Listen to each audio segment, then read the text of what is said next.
उसकी जहाँ से स्लिप डिस्क था निचले हिस्से में उसके एक गांठ हो गई थी और गांठ को डॉक्टर ने एमआरआई में आई तो डॉक्टर ने उसको कैंसर बताया। लेकिन हमने और हमारे भाई ने विश्वास हमने बिल्कुल नहीं किया और हमने इसी के ही पत्तों को पीस करके उनकी मेरे भाई की वो गांठ पे लगाया। लगाने के बाद में उनकी गांठ 8 से 10 दिन में पूरी पिघल करके सफ़ेद सफ़ेद सा पानी वो गांठ का रोम छिद्रों के द्वारा बाहर निकल गया। फिर कुछ दिन बाद में हम अपने भाई को एमआरआई दोबारा करवाई हमने, पहली वाली भी हमारे साथ में थी। डॉक्टर पे ले गए, डॉक्टर ये बोला आपके ये कैंसर था, आपने कैंसर का ऑपरेशन करवाया है। लेकिन हमने और हमारे भाई ने यही कहा हमने ऑपरेशन नहीं करवाया है, हमने इसके साथ कोई छेड़छाड़ नहीं करी है। इसके अलावा 2 औरतें थी, उन औरतों के ये कान के पास में इधर गांठ बनी हुई थी। बड़े बड़े हॉस्पिटलों में गई वो औरतें, गांठ उनकी बिल्कुल नहीं ठीक हुई, उनको जो है उनको बड़ी भारी आर्थिक हानि हुई। उसके बाद में हमने उनको यही बताया, वो दोनों की दोनों वो ठीक हो गई, गांठ उनकी पिघल करके उसी तरीके से निकल गई बाहर। ओम जी प्रणाम। आज आए जानेंगे गांठ का घरेलू इलाज, बेस्ट होम रेमेडी फॉर गांठ इन हिंदी। लोअर बैक में गांठ होना, सूजन और दर्द के घरेलू उपाय क्या है? शरीर में कहीं भी सूजन, गांठ हो, पेट की सूजन की देसी दवा, स्पाइनल कॉर्ड में गांठ होना, रसोली का देसी नुस्खा, सिस्ट का घरेलू उपचार, गांठ सूजन दर्द का इलाज क्या है? ट्यूमर का ट्रीटमेंट क्या है? शरीर में कहीं भी गांठ सूजन जैसे कि स्पाइनल कॉर्ड, बच्चेदानी, लिवर में, इससे छुटकारा पाने के लिए आयुर्वेदिक देसी इलाज, घरेलू दवाई क्या है, आइए जानेंगे। यदि मेरा चैनल को सब्सक्राइब नहीं किए हैं जरूर एक बार सब्सक्राइब कर लीजिए, नोटिफिकेशन बेल को भी क्लिक करें। इसी तरह हर वीडियो में प्रामाणिक चीज़ें जानकारी मिलेगी। वीडियो थोड़ी लंबी है, अंत तक जरूर देखिए, बहुत सारी नई चीज़ें जानकारी आपको मिलेगी। ये है नीलबड़ी, इसे नीलबड़ी, गौंथी, गोली या नीली वृक्ष भी कहते हैं। बंगाली में नीलगाछ, उड़िया में नीलबड़ी कहते हैं। सफ़ेद कपड़ों को नीला रंग करने के लिए इस्तेमाल होता है। ये एक झाड़ीदार पौधा है जिसका उपयोग कपड़ों के लिए प्राकृतिक नीला रंग बनाने में होता है। साथ ही मिट्टी की उर्वरता बढ़ाने और आयुर्वेदिक औषधि में भी किया जाता है। कैसे गांठ सूजन ठीक होती है, आइए सुनेंगे उनका अनुभव। पहले दिन से ही छुटकारा मिलती है। मेरा नाम उमेश आर्य, जिला गौतम बुद्ध नगर से हूँ मैं। पहले क्या करते थे आदमी जी? मैं पहले भारतीय सेना में था, जाट रेजिमेंट में था। मैंने ये सेना की भी सेवा करी, अब मैं ये समाज की सेवा कर रहा हूँ। इधर मैं अलीगढ़ में गार्गी कन्या गुरुकुल का व्यवस्थापक की जगह मेरे को ये रख रखा है। मैं अवैतनिक यहाँ पे काम करता हूँ। समाज का कल्याण करना हमारा कर्म है, धर्म है। ये जो पौधा है, यह पौधा शरीर में कोई भी बाहरी गांठ हो, उस गांठ के लिए इस पौधे के पत्ते को पीस करके लगाया जाए।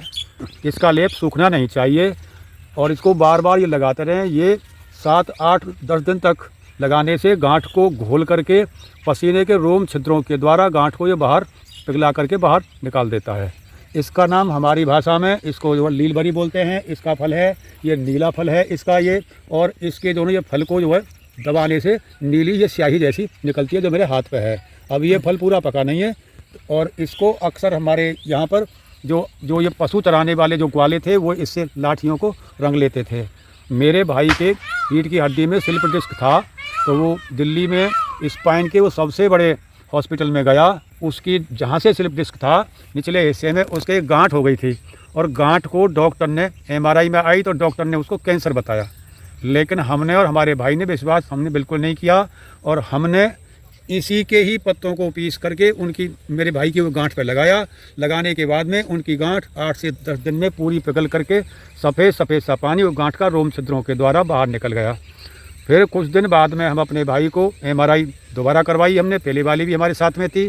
डॉक्टर पे ले गए, डॉक्टर ये बोला आपके ये कैंसर था, आपने कैंसर का ऑपरेशन करवाया है। लेकिन हमने और हमारे भाई ने यही कहा हमने ऑपरेशन नहीं करवाया है, हमने इसके साथ कोई छेड़छाड़ नहीं करी है। हमने सिर्फ एक देसी थी वही विधि बताई जो हमने की थी। डॉक्टर फिर भी अड़ा रहा कि नहीं आपने लेज़र से ऑपरेशन करवाया है। लेज़र के ऑपरेशन से जहाँ पर लेज़र बीम लगती है वहाँ पर उस शरीर की त्वचा काली पड़ जाती है पॉइंट पर। उसके कुछ भी नहीं था, फिर भी वो डॉक्टर नहीं माना। हम उस डॉक्टर को छोड़ करके आ गए, कुछ भी नहीं हुआ, कुछ भी नहीं है। मेरा कहने का मतलब यह है हम एलोपैथी के हम चक्कर में पागल ना हो, अपनी प्रकृति से जुड़ें। जितने प्रकृति से हम जुड़े रहेंगे उतना ही हम आरोग्य रहेंगे।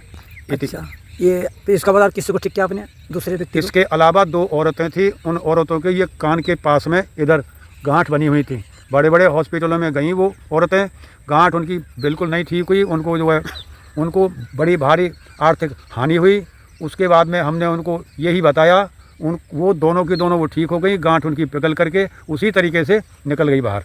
तो ये सूखना नहीं चाहिए, ये जो पत्ता पीस के लगाएंगे। हाँ, इसका लेप है, इसका लेप सूखना नहीं चाहिए। इसके लेप को इकट्ठा बना लें, शाम तक ये खराब नहीं होगा। सूखता है हटाएं, तुरंत दूसरा लगाएं। इस तरीके इसका ये क्रम होना चाहिए। 7-8 दिन में ठीक हो जाता है गांठें? 7 दिन भी लेता है। गांठ के ये साइज के ऊपर जो है निर्भर करता है। अगर छोटी गांठ है तो जल्दी होगा, बड़ी गांठ है तो ज़्यादा दिन में होता है। कितना दिन लगभग लगाना पड़ता है? ज़्यादा से ज़्यादा बड़ी गांठ कितनी भी हो, 15 दिन में ये पिघला करके शरीर के रोम छिद्रों के द्वारा गांठ को बाहर निकाल देता है। हमारी लोकल भाषा में इस पर नीला फल होने के कारण नीलबरी के नाम से ये बोलते हैं। इसके फल जब पक जाते हैं उनमें नीली नीली इंक जैसी शाही जैसी निकलती है। और ये पौधा ये कभी पतझड़ नहीं होता है। प्राय ये पौधा बिना जुती हुई ये ज़मीन में या छोड़ी हुई ज़मीन में ये अपने आप पैदा होता है। ये ईश्वरीय देन है। अच्छा, ये फल है। हाँ। इनको पीसने से नीला हो इसको पीसने से ये मेरी उंगली नीली हो गई ना, हाँ। इंक जैसा ना, ये तो ये निकलता है। अभी ये फल पूरी तरीके से पका नहीं। जब पक जाता है ना, बहुत ये मुलायम होता है।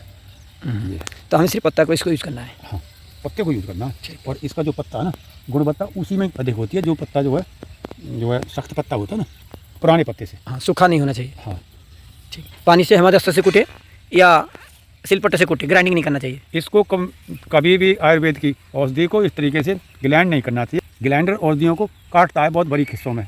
या तो उनको कूटें या हम सिल पत्थर पर उनको पीसें, क्योंकि पीसने से दवा की गुणवत्ता है पूरी की पूरी आ जाती है। और नहीं तो कटे हुए अवशेषों में गुणवत्ता नहीं आएगी, अवशेष वो ऐसे कैसे ही रह जाते हैं। हाँ, ये भी आ जाएगा ऊपर, ऊपर आ गया। बस आगे जाओ। तो इनको 1-1 घंटा बाद चेंज करना पड़ता है ना, और सर्दी का मौसम में 2-2 घंटे बाद चेंज करना पड़ेगा। किसके मौसम के अनुकूल इसको चेंज करते रहे। जैसे गर्मी में इसका लेप बहुत जल्दी सूखता है, सर्दी में ज़्यादा देर रहता है। उसी के अनुकूल अपना प्रयोग करते रहें। सूखना नहीं चाहिए, बार बार इसको लगाते रहें। और भी विभिन्न प्रकार चिकित्सा जानकारी के लिए मेरी दूसरी वीडियो देख लें। डिस्क्रिप्शन के नीचे लिंक दिया गया है। वीडियो पसंद आने पर लाइक करें, कमेंट करें, शेयर करें। यदि मेरा चैनल को सब्सक्राइब नहीं किए हैं जरूर एक बार सब्सक्राइब कर लीजिए, नोटिफिकेशन बेल को भी क्लिक करें। फिर मिलेंगे इसी तरह नई वीडियो के साथ। सभी को ओम नमस्कार, प्रणाम।